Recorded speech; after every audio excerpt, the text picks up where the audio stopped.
As a gun owner, the words and actions of New York Representative Carolyn Maloney terrify me. You have to pay attention to this stuff. It's happening right now on Capitol Hill. It seems to me that if a company really cared that its products were being used to kill scores of Americans, it would stop selling them. But of course, the gun industry won't do that because they're making lots and lots of money from these weapons. Over the last 10 years, Daniel Defense collected more than $500 million in revenue selling AR-15 style assault weapons, the weapon of choice in too many mass shootings.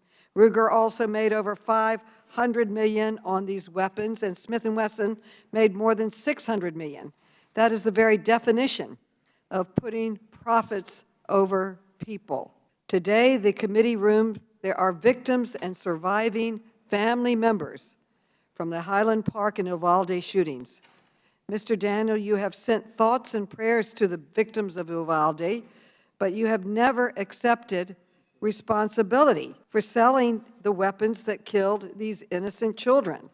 And you testified earlier that there has been a decline in personal responsibility.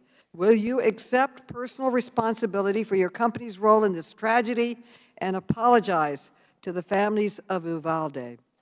Chairwoman Maloney, these acts are committed by murderers. The murderers are responsible. Reclaiming my client.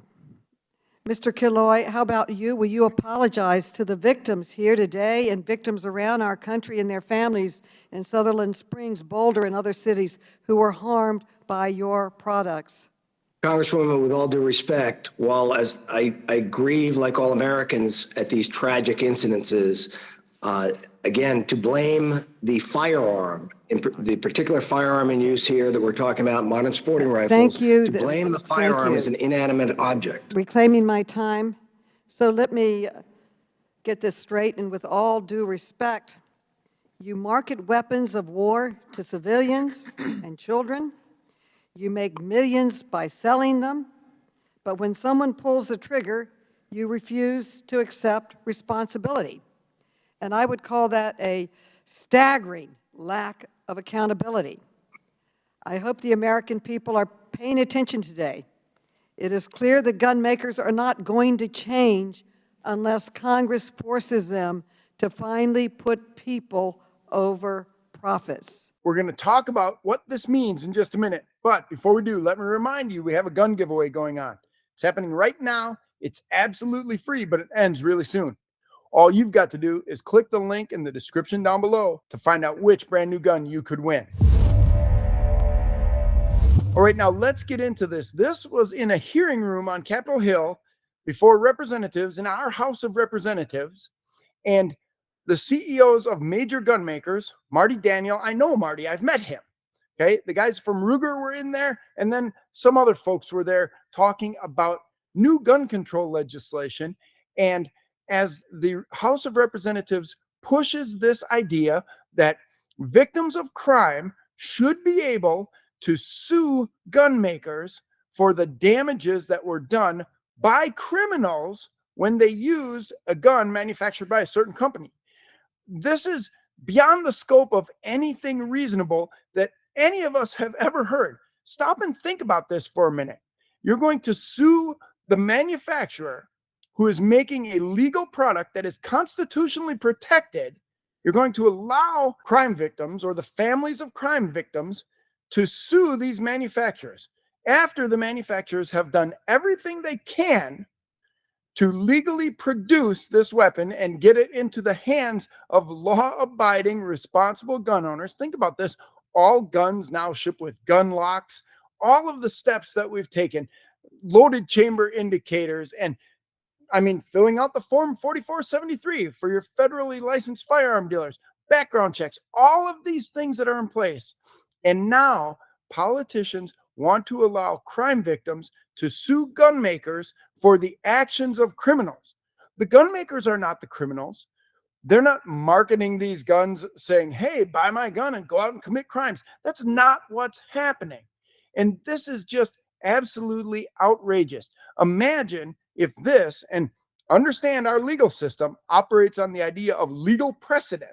Once we set a legal precedent, then Other courts follow that along and say, well, we have a legal precedent. We're going to follow that precedent.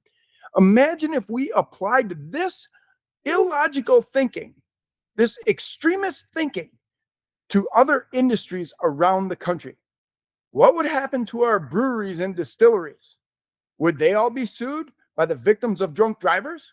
Would the auto companies be sued by the victims of drunk drivers? Could somebody sue the makers of a baseball bat if someone took that baseball bat and beat another person to death, which happens far more often than someone being killed with a rifle?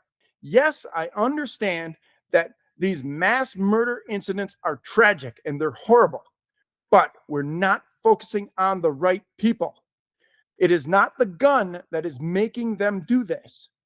There are other, bigger, deeper problems in our society, and guns are just a tool, and they are used far more often to protect people than they are to harm people.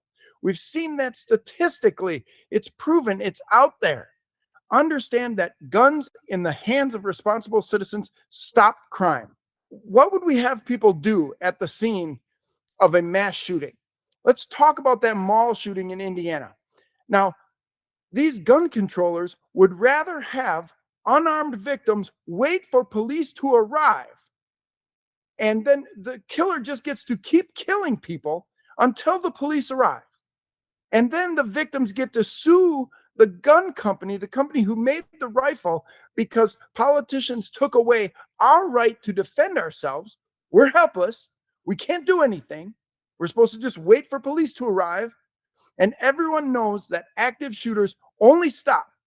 They stop killing immediately when they're engaged by an armed resistance. So whether that person is a private citizen or a police officer or someone else, that's what stops active shooters. The sooner you resist them with gunfire, the sooner they stop killing. The reason active shooters get to kill so many people is because no one is shooting back at them. So now these politicians want to restrict our access to guns so we can't defend ourselves. And then they want to be able to sue the gun makers to try to put them out of business. That's what this is. This is a move to put gun makers out of business. This is a long-term play. This is not a law that's just going to have an impact for a couple of years. This is a long-term play to put gun makers out of business so that 50 or 70 or 100 years from now, gun makers can't do business because the liability is too great. And check out that chart Representative Maloney kept referring to about the amount of money that gun companies were making. She's trying to equate the fact that successful businesses in America should be held responsible for the actions of other people who are using their product. This is just, it's silly. It doesn't matter that they're successful. They're making good guns. Yes. And responsible law-abiding citizens are buying those guns. Yes. And the idea of capitalism is that people who make good products should benefit from that, and they give other people jobs. I mean, think about the number of people who are working for Ruger and Daniel Defense and things like that. We're numbering in the thousands. They're propping up entire communities where they work. So we can't be having our government trying to put those companies out of business by allowing victims of crime to sue the maker of a product because it was misused by a third party. That's just not right. Now think about this. Let's take it out to its logical end, that somebody else is responsible. Somebody else is liable for the actions of the criminal. So if the victim of crime can sue the maker of the gun, can then the victim of a crime sue the criminal's parents? Can sue the school system that failed to teach this criminal right from wrong? Where does all of this stuff stop? We're getting so far away from personal responsibility. You heard Marty Daniels mention it. If you watch that entire clip, it's like an hour long. Marty talks about stepping away from personal responsibility. And of course, the representative goes after him and saying, well, are you going to be responsible for these actions? No, we're talking about personal, individual responsibility. We have to put that responsibility on the criminals. They're the ones making that decision to do evil things. They're the ones who should have to pay for it, not the rest of us. We can't say society is at fault. We can't say gun makers are at fault. We have to say that the individual who makes the individual choice to commit a crime must be held accountable for that crime. And to be able to go after one specific industry because a small group of people, and understand that we're talking about single digits in the 100,000s of people who are involved in violent crime. So a small group of people is misusing a legal product, and we're trying to put that entire industry out of business. That can't happen. Understand this: the people responsible for crime are criminals, not responsible, law-abiding citizens like you and me. We've got to be opposed to this kind of legislation, no matter which politician brings it up. We've got to be opposed to this kind of legislation. Call, write, contact your lawmakers and tell them you're not going to put up with it. We interviewed an armed Lyft driver who was carjacked to help answer these questions. Should I carry a gun while driving? And what does a carjacking actually look like? Just click the video next to me to watch this must-see interview.